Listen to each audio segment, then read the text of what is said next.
Monday to you, and thanks so much for joining us tonight on Up North Live Unscripted at 6:30. Well, after a pretty chilly weekend, we started off the work week with some warmer temperatures and a little bit of sunshine, which sure was nice. But Joe, can we expect these warmer temperatures to stick around this week, or are we going to get a little colder again? Well, the warmer temperatures will for the next couple of days stick around, so we're going to see more melting, but we're not going to have the warm temperatures in the nice blue sky, which it would be nice. We did have that today. We warmed up certainly from what we had over the weekend. We're actually going to deal with some rain, which we haven't had, in a while.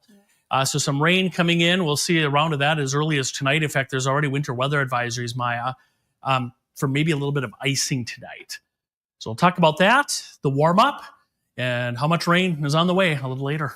All right. Thanks so much, Joe. Let's start off with one of our top local stories tonight. So 15 years ago, a northern Michigan mother lost her daughter, Kelsey, in a car crash. And for a lot of parents, that probably would have stopped them in their tracks. But for Kelsey's mom, while it was devastating, it actually got her moving in a direction to not only keep Kelsey's legacy alive, but also help other parents to make sure that they don't have to go through something that she went through.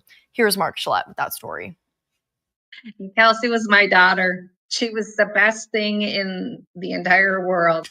But on January 24th, 2010, that best thing in the world to Bonnie, her daughter, 17-year-old Kelsey, was involved in a distracted driving crash not far from her Sault Ste. Marie home. I know that she would have been the first one to say, do not do what I did, and don't be stupid like I was, and don't use your phone. And Mom, go get them. Bonnie listened and got to work, becoming a champion for change, efforts that eventually led to the passage of the 2013 Kelsey's Law, which prohibits teen drivers with a Level 1 or Level 2 graduated license from using or talking on a cell phone while they're driving. That's what I wanted. I wanted to save lives. That's a legacy with an impact. But Bonnie wasn't done, because her efforts and her message resonated with so many. It was just really inspiring to see, and whatever we could do, honestly, to try to amplify Bonnie's voice and her efforts, we thought was a good thing to do. That's Brandon Hewitt. He's an attorney with Michigan Auto Law, and that firm 10 years ago decided to get involved. Seeing the power of an individual to make something incredible happen was really motivating for us as a law firm that obviously based around safety and taking care of the Michigan public. That motivation led to the creation of the Kelsey's Law Scholarship. Michigan high school students submit their best short video, graphic, or TikTok that stresses the importance of not driving distracted. This is the best form of peer pressure, getting each other to drive safely. And honestly, Mark, it's pressuring their parents too. Scholarship winners get money to help cover tuition in the future, and in the process may help spread the word to their peers about distracted dangers. We always talk about this being a teenage problem, but if we're all honest with each other, it's an everybody problem. A law firm inspired by a mother's mission, stepping up to amplify a message. It's been a humbling and just a really honestly a grace to us to just to be a part of Bonnie's efforts. A mother continuing to work hard to not only help others avoid her pain, but also to keep a daughter's spirit alive. When she passed, I kept saying that I didn't want people to forget her because she was such a kind soul. That was Mark Gillette reporting. A few details about the scholarship. So the deadline to submit an entry is March 21st. The contest is open to all 11th and 12th grade students in Michigan, and the scholarship can be used towards tuition at any university, college, or technical school in the U.S. for higher education. We'll have much more information on our website, UpNorthLive.com. Also on our website, that's where you can find our question of the day, which we'll bring up right now, which is related to this story. So when you are driving, who do you see violating Michigan's hands-free driving law more? Scan the QR code on your screen right now. That will take you to our website, where our options are drivers who are under 35 years old or drivers who are over 35 years old. And I think a lot of us, when we think about this law, we think of teenagers. They tend to be the ones who maybe want to go on their phone more. But actually, there is some new research out there that shows that trend may be switching a little bit. So we'll talk more about that towards the end of the show. But I want to turn things over to a bit of a lighter note. So it is a new week, which means we have a new announcement from Interlochen Center for the Arts. More artists and groups are coming to Interlochen to perform for their summer concert series. And once again, we are joined by our friend Rodney. He is the marketing manager for live events and hospitality with Interlochen. Rodney, thanks so much for joining us again on Unscripted. How are you doing today? Doing great. Thanks for having me again. Of course. Thanks so much for being here. So tell us about the new announcement, the new artists that'll be coming to Interlochen this summer. Absolutely. So we got 4 new great acts that we're announcing this week. A little bit for everybody. First up, Swiftie fans, this is your moment. So you know the words, you know the songs, you know the vibe.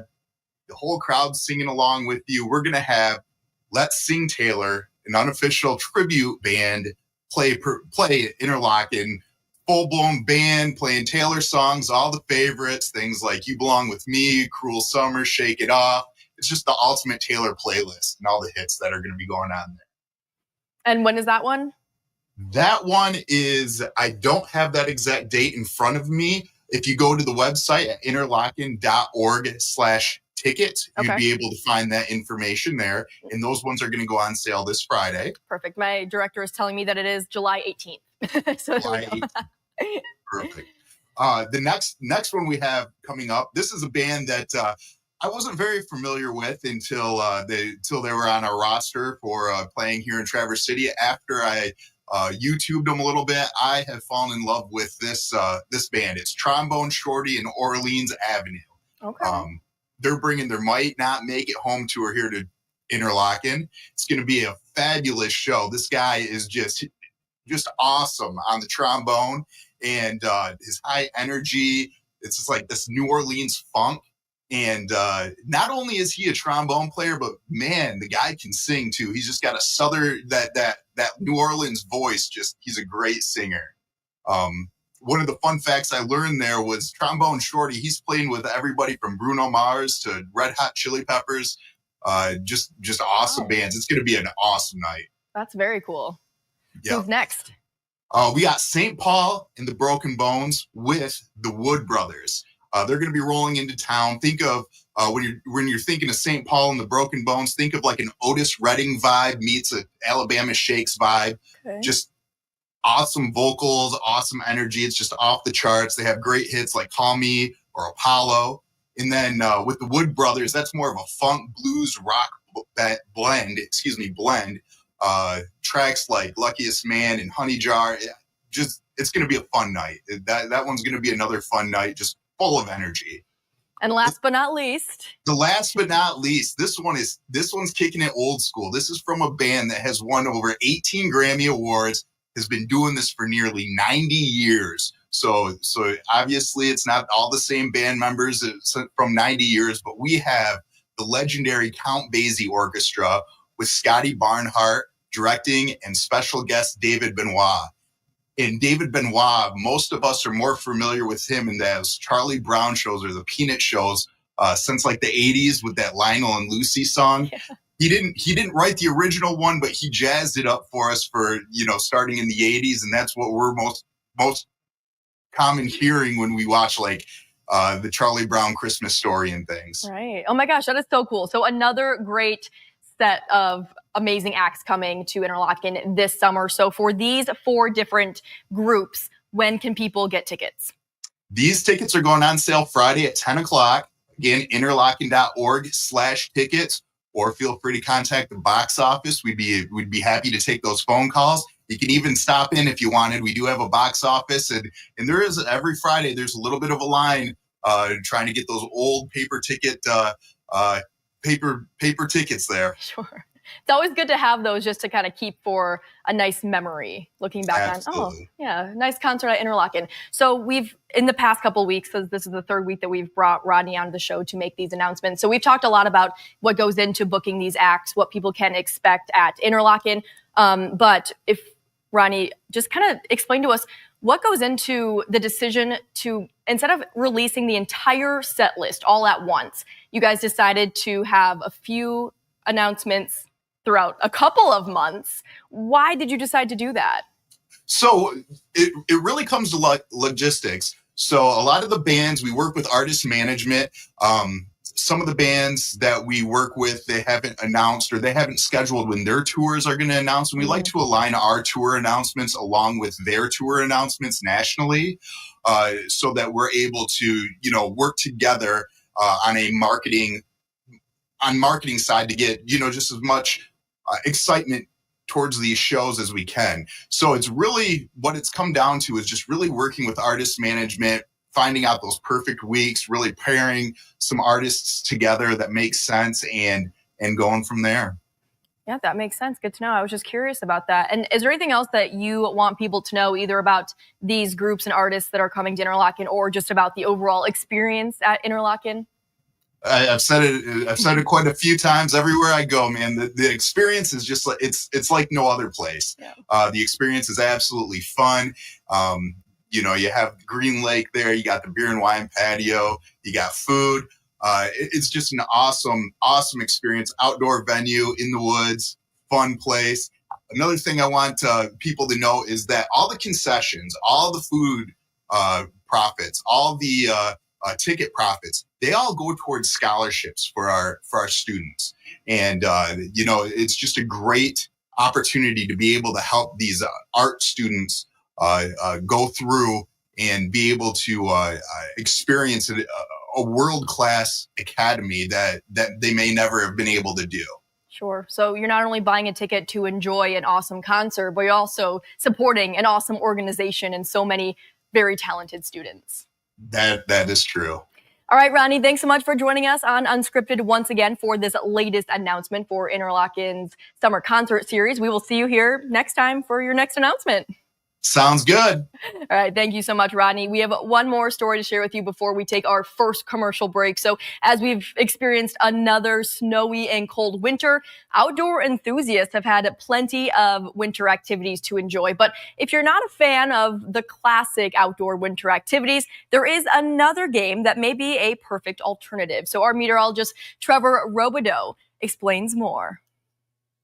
Chris Reuter is the CEO of Spikeball, a company that makes gear for a game called RoundNet. He helped to revive the game that stopped production in 1991 in hopes to bring families and friends together in any weather. One thing that has really drawn me to it personally is that social element. And, some people, when they play our sport, they train, they travel all over the world, and they want to win tournaments and be the best of the best. And I love that our sport has that. But it also has the social side. It's a game with versatility. You can play in the snow, the mud, in a pool, or just inside with a friend or a small group. All you need is a net and a ball, and a buddy or a few to play with. Let's say you've got a snow day in Traverse City and you want to get outside and have some fun. Like, even though most people use our products in spring and summer, the photos I see of people playing in the snow are awesome. You dive a lot more, you slide around a lot more. The rules for this game are very simple. It's similar to volleyball, but with a fun twist. You get those same 3 hits, but rather than hitting it over a net, you spike it onto a net. And our net looks like a trampoline. Like if you think of those like old school jogging trampolines. The 2 teams keep volleying back and forth, and if one team can't get it on the net, other team gets a point. First team to 21 wins. It's a great game designed to get you active, especially if you are tired of the snow or looking for a way to have fun in it. In Northern Michigan, Trevor Robideau, UpNorthLive News. I have played Spikeball in the summer on the beach, but now I kind of want to go test it out in the snow, although don't have too much snow sticking around at this point. Maybe that will change, though. Chief Meteorologist Joe Charlevoix will have your full forecast for the rest of the week coming up next. I'm Jada Johnson from Big Boys TV, and the Fish and Game Report is sponsored by Johnson's Propane.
We are kicking off the work week with some warmer temperatures, and we even saw some sunshine earlier. But Joe mentioned that the warmer temperatures are going to stick around, but probably not a whole lot of sunshine, right, Joe? It's like pick which one you want. Right.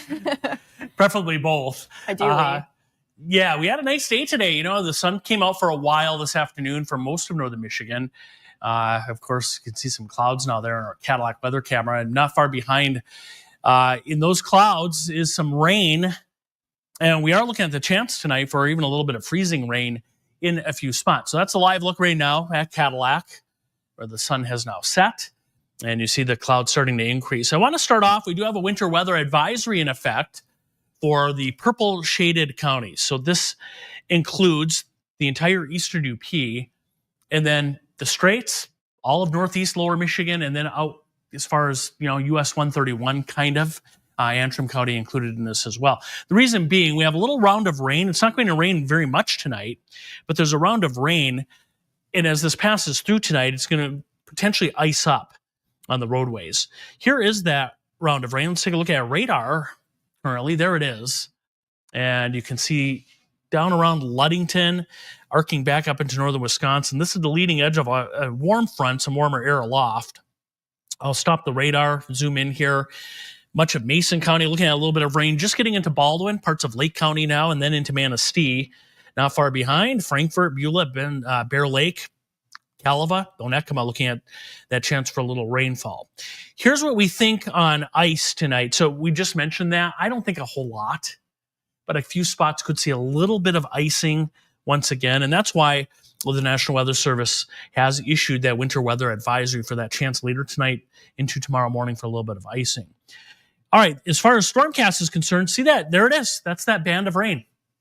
It might rain for an hour or two. Little freezing rain or sleet could mix in. That's at midnight. And then we'll stop the clock at 7 in the morning. Then we have another round of rain coming in as low pressure will start to slowly approach the area. This is rain tomorrow. The thing is, we are, for the most part, going to stay above freezing. So we expect mainly just rain. And then heavier rain comes in tomorrow night. And then we stay in the warmer side of the system. So again, mainly rain Wednesday, although in the UP, we could certainly see some snow. And then this will switch over to all snow Wednesday night, early Thursday. So here is our thoughts on rain through tomorrow. Not a whole lot. That's 1/10 of an inch or less. And then the heavier rain comes in tomorrow night into Wednesday. The one thing to keep in mind is with the melting we have, we'll see 40s, maybe some 50s, all the rain, and then the melting snow. There could certainly be some drainage issues on the roadways, some ponding of water. So we'll keep an eye on that. It does cool down later in the week. We're back in the 20s, low 30s, but the weather does turn pretty quiet. Next weekend, not a whole lot going on, 20s and 30s.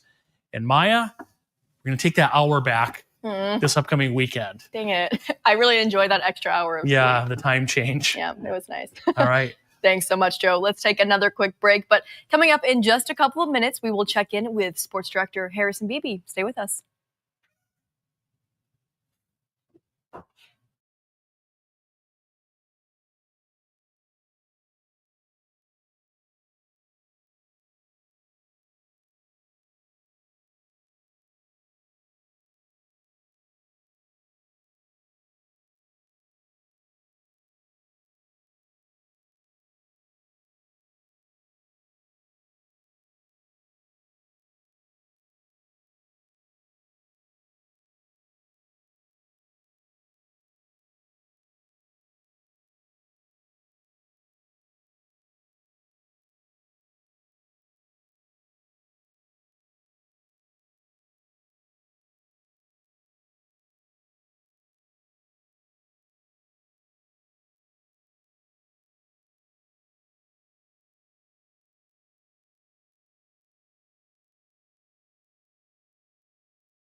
A very exciting time for sports fans in Alpena. The Wildcats will be making their first trip to the hockey state semifinals in 18 years. For more on that, let's bring in our sports director, Harrison Beebe, live from the Content Center. Hey, Harrison.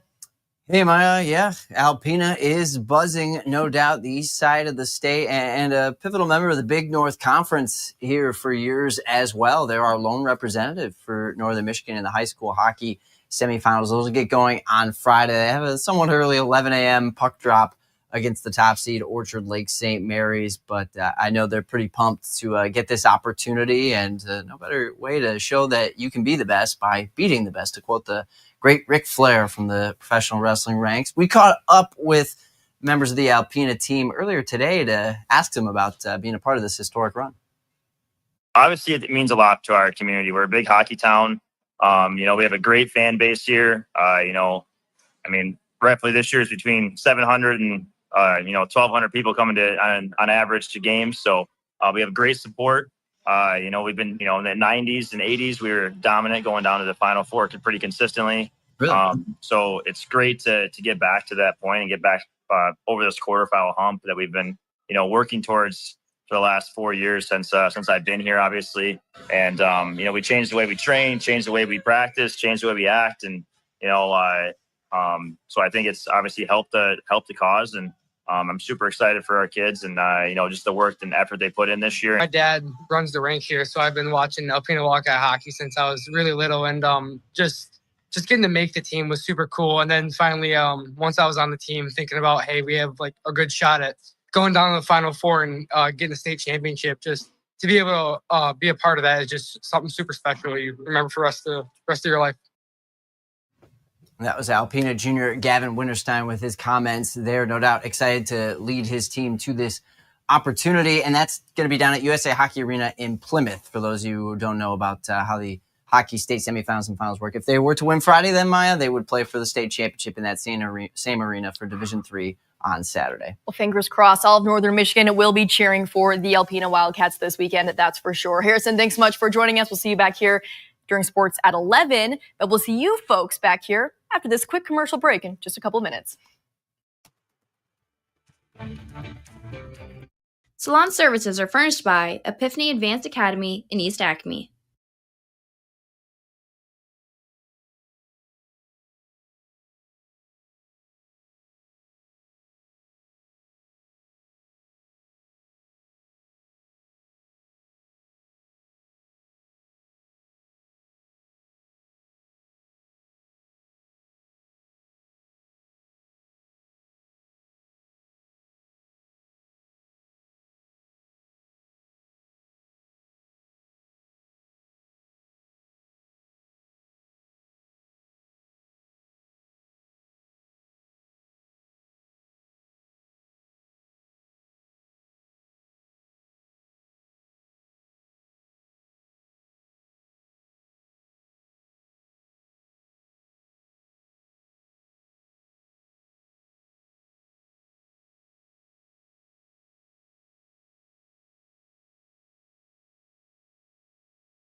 Taking a look at our question of the day and the live results. When you're driving, who do you see violating Michigan's hand-free driving law more? Looks like 71% of voters say drivers under 35 and 29% say drivers over 35. Now, in Mark's story that we shared with you earlier, Bonnie and Brandon, who Mark talked to, said that back in the day, it used to definitely be more teenagers, but now there's a new trend where they're actually seeing more people between the ages of 20 and 30 using their phones more. We have a whole conversation going on our Facebook page, Up North Live, so be sure to join the conversation there. But that will do it tonight for Up North Live Unscripted at 6:30. Thank you so much for joining us, and as always, we hope to see you back here at 11 o'clock tonight. Take care.